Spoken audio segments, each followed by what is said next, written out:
आणि आता पाहणार आहोत टॉप 9 मोठ्या बातम्या।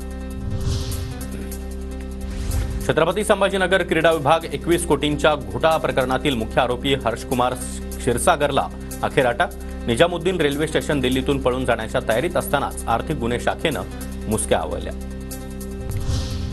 मुंबईची हवा खराबच। बुधवारी मुंबईचा एअर क्वालिटी इंडेक्स 82 असल्याची माहिती। सकाळी वरळी, भायखळा पूर्व आणि बोरिवली पूर्वमध्ये खराब हवेची नोंद। म्हाडा नव्या वर्षामध्ये 2.5 ते 3 हजार घरांची लॉटरी काढणार। अत्यल्प आणि अल्प गटासाठी अधिकाधिक घरं राखीव ठेवण्याचा प्रयत्न।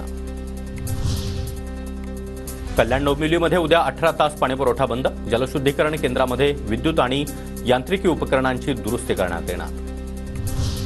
दहशतवादी तहव्वूर राणाला भारतामध्ये आणण्याचा मार्ग मोकळा। 26/11च्या हल्ल्याचा मास्टरमाइंड तहव्वूर राणाच्या प्रत्यार्पणाला अमेरिकेची मंजुरी।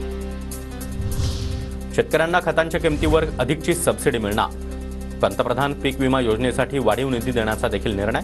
खतांची एक पिशवी 1350 रुपयाला मिळणार। केंद्रीय मंत्री अश्विनी वैष्णव यांची घोषणा। 207व्या शौर्य दिनानिमित्त विजयस्तंभाला अभिवादन करण्यासाठी लाखो अनुयायी कोरेगाव भीमामध्ये।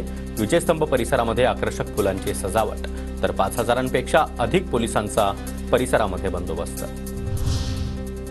बीडमध्ये व्यावसायिकातील भागीदारामध्ये वाद। दत्ता तांदळे यांनी माजी सरपंच ज्ञानेश्वर इंगळे यांच्या पायाला कुलूप लावून 1 लाखांपेक्षा जास्त रक्कम लुटली।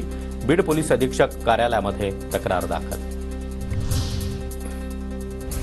तेलाचे दर वधारले। सोयाबीनच्या दरामध्ये वाढ आणि केंद्रानं 20% आयात शुल्क आकारल्यानं तेलाच्या दरात 30% वाढ।